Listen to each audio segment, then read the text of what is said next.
Hello प्यारे बच्चों, कैसे हैं आप सभी। चलिए इस वीडियो में हम समझेंगे कक्षा 5 की वर्कशीट नंबर 93A जो कि 21 अक्टूबर 2021 की वर्कशीट है और आज का विषय है बच्चों हिंदी। और आज हम पढ़ने वाले हैं हमारी हिंदी की पाठ्यपुस्तक रिमझिम से पाठ जो हमने पिछली बार पढ़ा है उसी को रिवाइज करने वाले हैं और पाठ का नाम है चावल की रोटियां। ठीक है बच्चों, सबसे पहले आप यहाँ अपना नाम लिखेंगे और यहाँ आप अपनी टीचर का नाम लिखेंगे। चलिए इस वर्कशीट को शुरू करते हैं। नमस्ते प्यारे बच्चों, आशा करते हैं कि आप सभी स्वस्थ और खुश होंगे।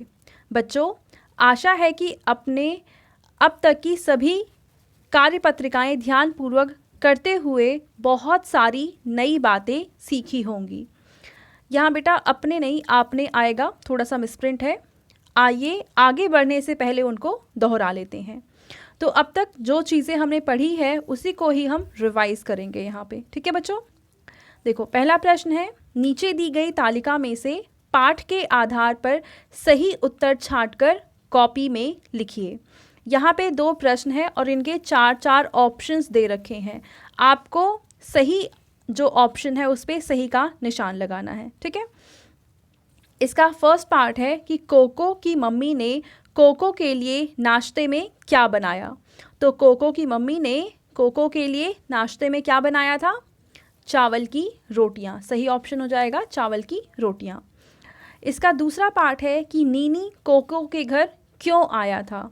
तो इसका सही आंसर है कि नीनी कोको के घर नाश्ता करने आया था। ठीक है बच्चों, चलो दूसरा प्रश्न देखते हैं कि निम्नलिखित वाक्यों में कारक चिन्ह का प्रयोग करते हुए वाक्य पूरा कीजिए। तो नीचे कुछ ऑप्शंस दे रखे हैं और साथ ही साथ कुछ ब्लैंक्स दे रखे हैं और हमें इनमें सही कारक को भरना है। जैसे कि फर्स्ट ऑप्शन है कि मोहन डैश पत्र लिखा। तो इसमें जो वाक्य पूरा बनेगा वो है मोहन ने पत्र लिखा। तो यहाँ पे ने आना चाहिए, इसका मतलब सही ऑप्शन है ये वाला। खा पाठ है कि राधा गुड़िया डैश खेल रही है। तो ये जो पूरा वाक्य बनेगा वो बनेगा कि राधा गुड़िया से खेल रही है। तो से पे सही का आप निशान लगा देंगे। उसके बाद है कि भारत डैश राजधानी दिल्ली है। इसका मतलब भारत की राजधानी दिल्ली है। तो की पे आप सही का निशान लगा देंगे। ठीक है बच्चों, पहला और दूसरा प्रश्न हल हो गया। अब हम देखेंगे तीसरा प्रश्न और तीसरे प्रश्न में हमसे कह रखा है कि निम्नलिखित शब्दों में सही स्थान पर अनुस्वार और अनुनासिक का प्रयोग इनके पूरा करना।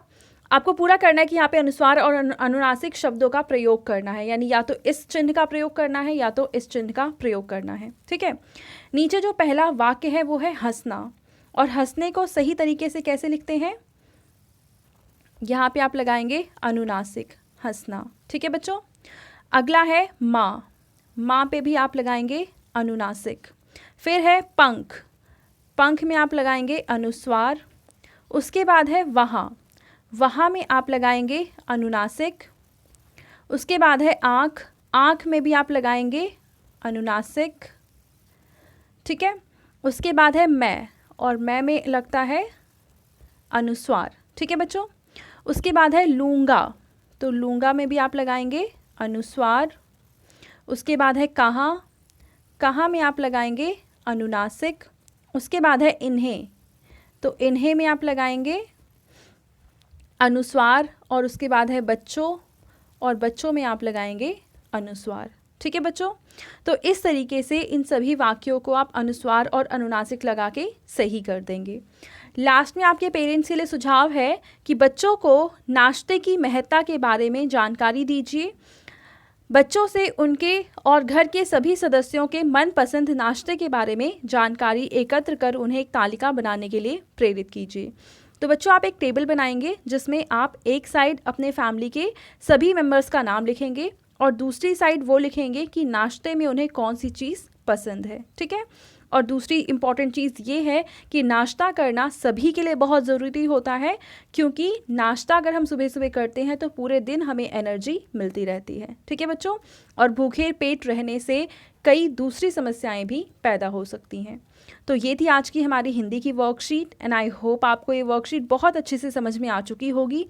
और अगर आपको ये वीडियो पसंद आई है तो उसको ज़रूर लाइक करें, अपने फ्रेंड्स के साथ भी शेयर करें और इस चैनल को सब्सक्राइब कर लें। Thank you.